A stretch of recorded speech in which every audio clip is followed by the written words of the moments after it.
Bienvenue à la 75e partie du tutoriel de Flutter. Aujourd'hui, nous parlerons du Custom Paint, précisément de la deuxième partie. La deuxième partie du Custom Paint, on essaiera ici d'implémenter un outil personnalisé de Paint afin de pouvoir évoluer dans une implémentation plus poussée du Custom Paint. Donc, nous essaierons ici de définir un délégué qui permettra de personnaliser le Paint en utilisant un Render Object. Et ce Render Object nous permettra au fait de définir des coordonnées d'un système cartésien 2D pour effectuer nos dessins sur le téléphone ou bien sur la tablette. Donc, on aura toujours à utiliser la fonction Paint que nous avons utilisée au niveau de la première partie du Custom Paint. Et cette méthode Paint sera appelée à chaque fois que l'objet personnalisé doit être repeint. Donc, on aura aussi la méthode Should Repaint qui sera aussi utilisée pour effectuer de nouvelles instances de classe et de fournir une vérification si une nouvelle instance représente réellement des informations différentes. Donc, on ira au niveau du code, on essaiera de programmer notre Custom Paint afin de le personnaliser et effectuer différentes modifications sur notre téléphone ou bien sur notre tablette suite au dessin que nous allons devoir personnaliser. Donc ici, qu'est-ce qu'on fait? On aura ici d'abord, comme d'habitude, on maintient toujours la même structure du code. Vous aviez ici le matériel de date importé, vous aviez le stateless, et après ça, vous aviez aussi le stateful. On maintient toujours la même structure du code, rien n'a changé. Et vous aviez le scaleful. Après le scaleful, on descend et vous aviez bien sûr le corps du programme qui est le body. Donc nous n'avons rien changé. Donc ici, comme d'habitude, qu'est-ce qu'on fait? On va tout simplement commenter la partie ici du corps et on va tout simplement commencer à programmer notre Custom Paint personnalisé. Ici, qu'est-ce qu'on essaiera de faire? On essaiera tout simplement ici de lui ajouter des boutons afin de pouvoir changer les différentes couleurs et effectuer nos dessins au niveau de notre application. Donc ici, on essaiera tout simplement de créer un simple container, comme le fait d'habitude. Donc ici, vous aviez une colonne, pardon. Donc ici, j'ai ma colonne et comme d'habitude, vous aviez la colonne qui contient des enfants et à l'intérieur, vous aurez différentes informations. Ici, on va essayer d'appliquer un alignement. Donc on prend un cross alignment et on aura l'alignement au niveau du début. On va lui demander de commencer vers le début et à l'intérieur on aura nos différents enfants que nous allons devoir ajouter pour avoir notre information. Donc ici on va essayer de créer une petite palette très rapidement avec différentes couleurs, 3 couleurs et un petit bouton pour initialiser nos informations suite au dessin pour effectuer un autre dessin et après on reviendra pour ajouter des différentes fonctions et on va programmer pour voir plus ou moins comment ça fonctionnera. Donc j'irai plus rapidement comme le fait d'habitude pour pouvoir ajouter nos différentes palettes au niveau du bas et vous verrez plus ou moins comment ça se présentera.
Donc nous avons terminé notre code ici. Je vous donne quelques informations à ce sujet. Qu'est-ce que nous avons fait? On a tout simplement créé une colonne et nous avons créé un gesture détecteur. Ici, celui-ci on a déjà utilisé au niveau des codes précédents. Vous pouvez jeter un coup d'œil sur les différentes vidéos que nous avons effectuées concernant le gesture détecteur. Ça nous permet au fait de pouvoir cliquer sur chaque élément que nous avions ici et effectuer tout simplement les mouvements avec notre souris sur notre téléphone ou notre tablette. Donc ici on a créé un simple container et ce container on l'a effectué avec une hauteur tout simplement de 533. Donc ça veut dire qu'elle prend toute la hauteur de notre container à ce niveau-ci, notre téléphone. Donc que ça soit plus visible, je peux le mettre par exemple à bleu, que vous puissiez voir plus ou moins comment ça se présente. Donc je valide ça et vous verrez, vous voyez, vous avez toute la partie ici que nous allions utiliser pour effectuer nos dessins au niveau de notre code. Donc cette partie elle est bonne, donc je la remets après à noir pour pouvoir nuancer les deux. Donc on a déjà ça, donc ça c'est bon. Après ça, qu'est-ce qu'on va faire? On va tout simplement ici déclarer un container et ce container on va prendre tout simplement une simple ligne. Donc ici vous aviez la hauteur de notre container ici, donc vous aviez cette partie qui est en bas ici. Donc ici je peux la mettre aussi à bleu afin que vous voyez comment est-ce que se présente. Donc je sors, vous aviez ici notre petit container qui se trouve à ce niveau-ci où nous aurons tout simplement nos différentes palettes pour utiliser les différentes couleurs que nous avons. Vous pouvez en ajouter plusieurs en fonction de vos besoins. Donc ici voici plus ou moins notre palette qui se présente vers le bas. Donc je la remets en noir et vous aviez ça et vous aviez les différents boutons qui seront utilisés ici pour effectuer différentes couleurs. Donc ici quand on va cliquer sur le jaune, on pourra dessiner des informations jaunes. On clique sur le rouge, de même orange, et cette partie ça va permettre au fait de rafraîchir au fait notre page. Donc ici on va devoir supprimer toutes les informations que nous avons au niveau de notre page et on va tout simplement passer encore à dessiner. Donc c'est tout simplement cette partie qu'on a effectuée, rien de si difficile, on l'a déjà effectué. Donc après avoir terminé cette partie, on va tout simplement déclarer notre classe. Donc on prend class drawer, la même chose qu'on a effectué au niveau de la première partie du tutoriel. Donc on prend l'extension et on a tout simplement notre custom paint. On a ça, on ouvre tout simplement les accolades et ici on va tout simplement générer nos deux fonctions. Ici on lui demande tout simplement de nous retourner un vrai, donc on met ici return true. On termine ici et à ce niveau-ci on va devoir déclarer nos différentes fonctions qui seront utilisées pour effectuer nos dessins à ce niveau-ci. Donc on va déclarer nos deux variables. Ici on prend une liste de positions, on va déclarer nos différentes positions, le offset pour le positionnement et on va l'appeler par exemple list position. Donc je prends ça, list post. Je vais déclarer une autre variable ici que je vais appeler par exemple couleur. Donc on aura ici les couleurs. Je vais prendre list couleur. Donc vous aviez ça. Lorsque ceci est déclaré, vous pourrez maintenant générer tout simplement votre...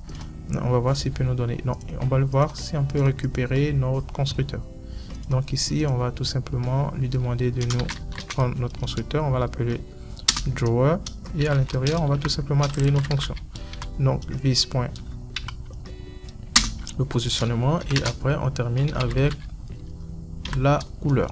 Et c'est tout. Vous aviez ici tout qui est déclaré comme il le faut. Vous avez toutes les informations. Donc à ce niveau-ci, on va tout simplement essayer de travailler pour pouvoir récupérer les différentes fonctions et variables qu'on va devoir utiliser au niveau de notre programme. Et ça serait tout. Donc pour commencer, on aura d'abord la variable. Donc on aura le paint. On l'a eu à l'effectuer au niveau de la première partie du tutoriel. Donc vous aviez paint. Et on va essayer de prendre une couleur par défaut. Donc on prend le paint point et on va lui donner la couleur noire.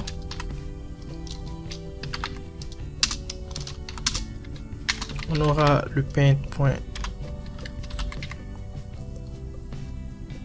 is an alias, on va lui mettre celui-ci à vrai. Vous pourrez vérifier pour voir comment est-ce qu'il est utilisé. Donc vous voyez, vous avez toutes les informations pour pouvoir utiliser des lignes ou des images en fonction des lignes et images en fonction du canevas que vous allez définir. Donc il permet de les utiliser sans problème. À ce niveau-ci, vous aviez aussi cette fonction qui est utilisée pour permettre au fait de pouvoir donner la taille à notre curseur. C'est-à-dire que je prends par exemple du 3. C'est-à-dire par exemple si je commence à dessiner sur la partie de notre téléphone, le 3 ici vous aurez la taille de notre curseur qui sera plus ou moins 3. Si je le mets par exemple à 6, il sera encore plus volumineux. Donc c'est pour tout simplement avoir une épaisseur au niveau du pixel, si je peux dire ainsi, ou bien au niveau de notre crayon. C'est-à-dire que vous allez avoir un crayon un peu plus fin s'il est 3. Si vous aviez 6, vous aurez un crayon un peu plus large. Donc ça va dépendre en fait de ce que vous aimeriez avoir comme crayon ici. Donc on pourrait aussi ajouter un simple slider pour pouvoir essayer de grandir ou diminuer le curseur, et en fonction de ça on pourra avoir un chemin un peu plus fin ou bien un peu plus gras. Donc cette fonction est utilisée pour ça. Donc après ça, on a normalement déclaré toutes nos fonctions, et le reste, ça sera tout simplement la programmation pour la fonction afin de l'appeler. Donc cette partie, je vous conseillerais plus ou moins de le télécharger. Je ne vais pas l'afficher, je vais tout simplement le mettre à votre disposition sur le portail patrickey. Patrickey, je le mets ici, je le mets en commentaire. patrickeycodeur.com. Donc ici vous pouvez partir sur le portail et vous allez devoir télécharger le code pour voir comment ça se passe. Ici il n'y a rien dessus difficile, mais il y a plus d'explications. J'aurai à ajouter des commentaires, vous pouvez télécharger le code et le voir, et c'est tout. Donc ici qu'est-ce qu'on va faire? On va essayer d'appeler les différentes fonctions à ce niveau-ci. Je vais vous montrer comment ça fonctionne sans vous afficher le code. Vous pouvez le télécharger, ça va permettre au fait de soutenir plus ou moins le portail et la communauté en question. Donc ici, je vais tout simplement déclarer les mêmes fonctions que j'ai déclarées au niveau de notre fonction paint, et je vais devoir programmer la partie pour les clics et dessiner notre schéma à ce niveau-ci. Donc on essaiera de positionner d'abord notre curseur. On aura une fonction statique, donc on aura ici le offset. Donc au niveau du offset, on aura un positionnement, donc on aura le positionnement en question à 0, 0. Donc on va faire un positionnement à 0, 0. Donc notre curseur par défaut il sera à 0, 0. Donc ici on a offset, ça c'est bon. Donc après ça, on va bien sûr déclarer notre liste comme on l'a fait au niveau de notre fonction drawer. Donc ici on aura le offset.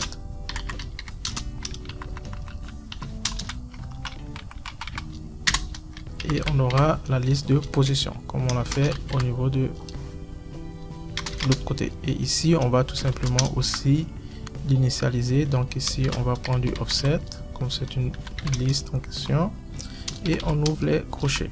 Donc vous aviez notre liste qui se présente sous cette forme. Et après ça, je vais voir ici, ok, ça c'est bon, offset, ça c'est bon. Et après on aura normalement notre couleur. Donc on va faire la même chose, on va initialiser aussi notre couleur qui sera de type statique. Donc je prends ici un statique, je vais prendre couleur, et ici je vais l'appeler couleur. Donc aussi on aura la couleur qu'on va définir, et au niveau de la couleur on va lui donner par défaut la couleur jaune, c'est-à-dire on va lui donner la première couleur que nous avions ici. Donc je prends ici couleur point jaune, et c'est bon. Et on va devoir maintenant terminer avec une liste de couleurs comme on l'a fait au niveau de la liste des offsets. Donc je copie ça, je le mets ici, et je vais appeler tout simplement ça couleur. Donc c'est la liste de couleurs qu'on aura. Ici on aura effectivement la liste des couleurs, et je copie ça, vous aviez ça. Donc ici on a une liste de couleurs, on a une liste de position, et on initialise les différentes couleurs et le positionnement à ce niveau-ci, et c'est tout. Après ça, maintenant on va venir au niveau de nos différentes fonctions ici, au niveau du gesture détecteur, et on va tout simplement appeler les différentes fonctions. Bon, bien avant on va devoir programmer cette partie. Donc ici on a d'abord au niveau de la couleur jaune, on va devoir programmer les informations qui doivent être au niveau de la couleur jaune. Donc ici on va récupérer la fonction couleur. Donc ici on a la couleur ici, donc on a la variable couleur, donc je prends la variable couleur à ce niveau-ci. Je viens au niveau du jaune, donc qu'est-ce que je vais lui dire? Je vais dire lorsqu'on cliquera sur ça, donc je prends couleur va recevoir la couleur point jaune. Donc ça veut dire que suite au clic sur ça, on aura normalement la couleur jaune et on pourra dessiner en jaune. Donc ici je termine avec ça. On fera de même pour la couleur rouge. Donc ici je prends le rouge. Donc lorsqu'on cliquera dessus, on aura normalement la couleur qui va changer et ça sera rouge. On fait de même pour celui qui est orange. Donc je me mets ici, je colle, donc on aura ici orange. Vous aviez la couleur aussi. Maintenant on va terminer avec l'initialisation. Ici, on remet le compteur à 0, donc on va supprimer tout ce que nous avions comme information. Je vais simplement copier toutes les variables qui sont ici. Je pars au niveau de mon initialisation, donc ici c'est le refresh. Je viens ici et je colle. Donc qu'est-ce que je vais faire? Je vais simplement supprimer ça. Je supprime cette partie, je supprime aussi cette partie et je supprime cette partie. Donc ici, qui sera de type bien sûr couleur. Donc je mets ça comme ça, couleur. Ok, donc on aura ça. Donc ici on a ça. Je vais partir vers le haut. Je vais définir aussi la couleur qui sera ici du type couleur. Donc je mets couleur qui va récupérer cette variable. On va la mettre ici et c'est tout. Donc ici on a plus ou moins ça. Je vais partir vers le bas pour vérifier. Encore, on a le positionnement, on a les couleurs et c'est bon. Donc après avoir terminé cette partie, c'est-à-dire qu'on aura la réinitialisation, lorsqu'on cliquera sur ça, on permettra de dessiner au niveau d'ici. Donc on va appeler maintenant notre fonction drawer. Donc vous aviez la fonction ici drawer, celle-ci. Comme je vous l'ai dit, je l'ai déjà développé et le code se trouve au niveau du bas. Vous partez normalement au niveau de patrickecoder.com et vous pourrez normalement télécharger le code et voir plus ou moins et l'exécuter au niveau de votre programme. Donc ici, qu'est-ce que je fais? Je vais maintenant appeler ma fonction. Donc j'ai mon container, cette partie. Donc je vais appeler ma fonction drawer à ce niveau-ci. Donc j'ai le container et le custom paint que j'ai à ce niveau-ci. Qu'est-ce que je vais faire? Je vais tout simplement appeler ma fonction. Donc j'ai ma fonction painter et je vais appeler mon drawer. Donc vous avez le drawer et le drawer va contenir bien sûr les différentes fonctions. Donc vous aviez la liste du positionnement qu'on récupère et vous aviez aussi la liste des couleurs et c'est tout. Donc j'aurai liste couleur et c'est bon. Donc on appelle les deux et c'est tout. Après ça, on pourrait lui ajouter un simple enfant qui sera de type container. Et on a terminé la partie d'ici. Donc ici, au niveau du geste détecteur, on a terminé au niveau des différents clics et au niveau des réinitialisations sur la partie. Donc maintenant, on va passer à la fonction principale sur le geste détecteur afin de pouvoir vous montrer la dernière partie et on pourra maintenant exécuter notre code et vous verrez plus ou moins comment ça s'exécute. Donc ici, vous aviez deux fonctions très importantes au niveau du gesture détecteur qui est le on-pan. Vous avez on-pan update, donc il va faire une mise à jour de nos dessins. Ici, cette fonction, elle reçoit une fonction. On va l'appeler par exemple. La fonction sera le drawer update, donc on aura le même nom en question. Donc drag update, donc à chaque fois on aura une mise à jour. Donc on aura détail qui sera de type détail et on ouvre nos parenthèses à ce niveau-ci. Vous aviez cette fonction. Elle aura aussi une autre fonction qu'on va appeler on update et ça sera end. Donc elle aura toujours aussi la même fonction. On va ajouter la différentes informations. Donc, ça sera le drag detail à l'intérieur. Donc on aura drag and detail. Donc on va avoir ça qui sera du type détail et c'est tout. Donc vous avez vos deux fonctions qui sont très importantes qu'on va devoir définir à l'intérieur. Concernant la deuxième, il n'y a pas grand chose en tant que tel. Vous allez tout simplement essayer de lui ajouter un set state. Donc ici, on va lui demander tout simplement que la liste de nos positions, il faudrait que la liste du positionnement .add soit annulée. C'est tout. Ici, il n'y a pas grand chose en tant que tel, c'est-à-dire à chaque fois, nous aurons le positionnement qu'on va devoir annuler pour pouvoir effectuer un nouveau dessin au niveau de notre page. Donc le plus grand programme ici sera effectué au niveau de on-pan update que vous allez devoir utiliser. Donc j'irai un peu plus rapidement et je reviendrai pour l'explication.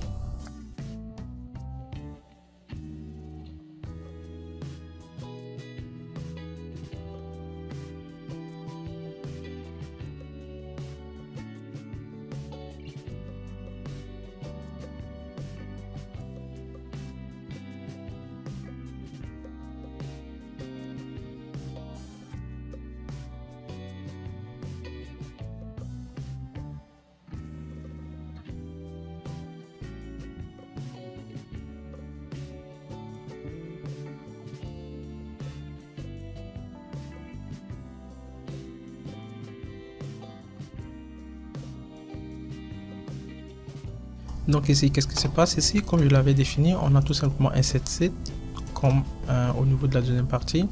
Mais ici, on appelle la fonction renderbox. Cette fonction renderbox, elle permet au fait d'effectuer un dessin de type 2D en utilisant le système cartésien. Donc c'est celle-ci qui est appelée, comme je l'avais signifié au niveau de l'introduction. Et vous avez tout simplement le positionnement. Ici, le positionnement de la souris que vous allez avoir, vous voyez, vous avez ici le global to local. Vous aviez deux fonctions. Vous avez le global to local. Celui-ci permet de définir précisément l'emplacement de votre curseur. Par contre, vous aviez encore une autre fonction qui s'appelle le global to. Voici le global to global, le local to global.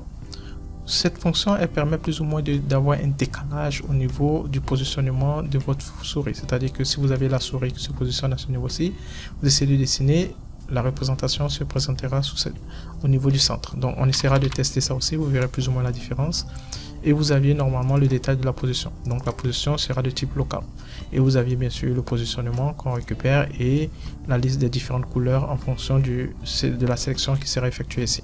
Donc, je vais essayer d'exécuter mon code et on essaiera ensemble de vérifier, de voir plus ou moins ce que ça nous donne. Ok. Donc, je clique sur le jaune ici. Je fais ici mon schéma.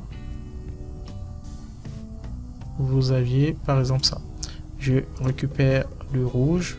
Je me mets ici. Et vous aviez mon schéma qui se présente sous cette forme. Je prends l'orange, je peux effectuer ce schéma. Donc vous aviez plus ou moins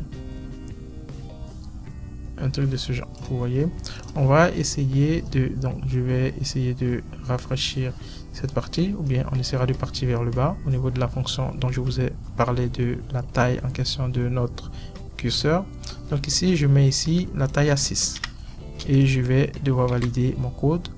Vous voyez, il est plus ou moins volumineux. Donc si je prends la couleur rouge, que je fais un dessin, vous voyez, il est plus ou moins volumineux si je prends par exemple le 3. Donc vous aviez l'épaisseur qui est plus ou moins différente. Donc on va le remettre ici à 3. Je valide mon code, vous voyez, il est plus ou moins fin. Donc ici vous aviez ça. On va essayer de tester maintenant avec le global en question que je vous ai fait référence. Donc je prends ici point local to global et ici je vais prendre aussi du global to position. Donc ici vous aviez ça. Donc je vais rafraîchir ça, je vais revalider mon code. Ok, donc ici je clique sur le jaune, je me positionne ici. Vous voyez, il ne se retrouve pas à l'emplacement de mon curseur, il y a un décalage. Je prends mon rouge, si je veux qu'il commence à partir de dessiner à partir d'ici, je me mets ici. Vous voyez, il y a un décalage, il ne prend pas le positionnement de mon curseur. Je prends l'orange, je veux commencer par exemple à partir de cette partie ici. Donc je clique sur ça, je lance et vous voyez il est toujours en bas. Donc le positionnement, il y a un décalage. Donc voilà pourquoi ici on propose à chaque fois d'utiliser le local. Lui il est plus ou moins intéressant à utiliser que d'utiliser le global. Donc global to local, local to position. Donc lorsque vous avez ça, le dessin est plus ou moins précis sur la tablette. Donc on reprend une dernière fois. Ici vous aviez ça. Je fais un tout petit cœur ici. Donc vous aviez ça. Je prends par exemple mon rouge, je commence ici, vous voyez, il respecte directement le positionnement de ma souris. Donc vous aviez plus ou moins cette partie. Le rafraîchissement, vous voyez, on rafraîchit et on a tout simplement cette partie. Donc voici plus ou moins comment nous avions le custom paint personnalisé avec Flutter. Celui-ci nous permet tout simplement de dessiner nous-mêmes nos dessins de choix sans avoir à définir par défaut ce que nous devons faire. Donc ici, voici plus ou moins comment on se présente. Je vous invite à visiter le site de Patrick Encoder afin d'avoir le code source et toutes les informations supplémentaires que vous voulez. Vous pouvez aussi partager vos expériences sur le forum et des questions sur le forum. Merci encore du suivi et à bientôt pour la suite du tutoriel.